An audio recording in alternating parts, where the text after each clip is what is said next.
Cilvēki mūsu WhatsApp chatiņā ziņo, ka krāpnieki atkal uzdodas Latvijas pasta vārdā. Sociālajie tīkli regulāri bloķē mans video, tāpēc mēs esam spiest aizkrāsot visu informāciju, ko ir sūtījuši krāpnieki. Tā nav īsta informācija. Atsūta īziņa, ka viņi kā mēģināja piegādāt paketi, bet tas neizdevās, tāpēc tev kā parasti jāiet viņu lapā un jāatjauno savu adresi.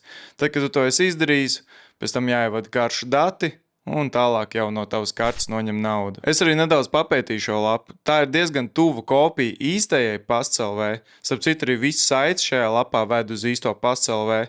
Vienīgā informācija, kas šeit neaiziet uz Pasts.lv, protams, tavu karšu dati. Atceries, ka tev vienmēr šajās saitēs jāpievērš uzmanību, kur beidzas domēns. Tā ir pirmā slīpsītra vai adreses beigas, un tad jālasa domēns no labās puses uz kreiso.